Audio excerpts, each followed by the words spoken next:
చరిత్ర దిశగా సాగిన ఆ ప్రయోగం కొన్ని క్షణాల్లోనే చేజారిపోయింది.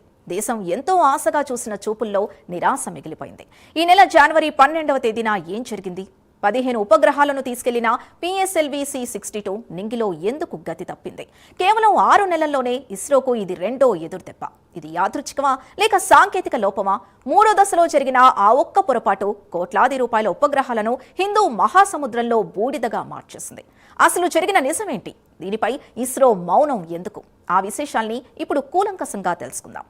శ్రీహరికోట నుంచి చేపట్టిన PSLV-C62 ప్రయోగంపై యావత్ దేశం ఎన్నో ఆశలు పెట్టుకుంది. ఇందులో ప్రధానమైన EOS-N1 ఉపగ్రహంతో పాటు మొత్తంగా 15 ఉపగ్రహాలున్నాయి. ఆఖరి దశలో రాకెట్లో ఓ లోపం తలెత్తింది. దీంతో రాకెట్ తన నిర్దేశిత కక్షలోకి చేరుకోలేకపోయింది. ఈ వైఫల్యంపై ఇస్రో చైర్మన్ వి నారాయణ్ ప్రయోగ తీరును వెల్లడించారు. స్టేజ్ 3 ముగిసే వరకు రాకెట్ పనితీరు అంచనాలకు తగ్గట్లే సాగింది అన్నారు. చివరి దశలో వాహన నౌక రోల్ రేట్స్ లో ఒక్కసారిగా అలచరి రావడంతో రాకెట్ గాల్లో తిరుగుతూ నియంత్రణ కోల్పోయిందని తెలిపారు. దీంతో రాకెట్ ప్లాన్ చేసిన కక్షలోకి వెళ్లలేకపోయిందని అన్నారు.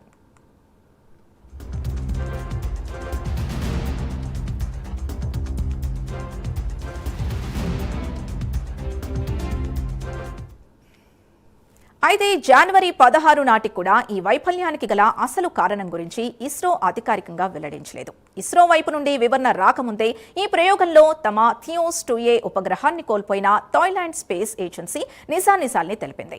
మూడో దశ చివరిలో జరిగిన సాంకేతిక వైఫల్యం వల్ల రాకెట్ యాటిట్యూడ్ కంట్రోల్ దెబ్బతింది.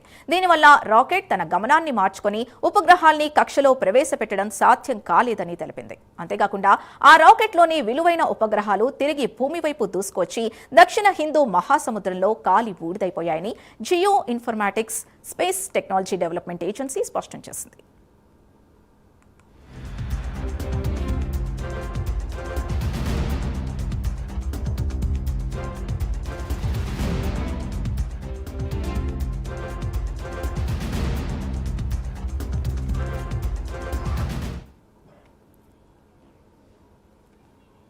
అయితే మే 18, 2025న ఇస్రో చేపట్టిన PSLV-C61 మిషన్ కూడా ఇలాగే వైఫల్యం చెందింది.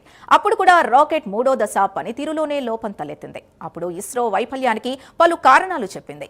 మూడో దశ మోటార్ కేసింగ్ లో చాంబర్ ప్రెషర్ ఒక్కసారిగా పడిపోవడంతో మిషన్ లక్ష్యాన్ని చేరుకోలేకపోయిందని తెలిపింది. అయితే కొన్ని నెలల్లోనే PSLV-C61, PASLV-C62 రెండు కూడా మూడవ స్టేజ్ లోనే విఫలం కావడం ఆందోళనకరంగా మారింది.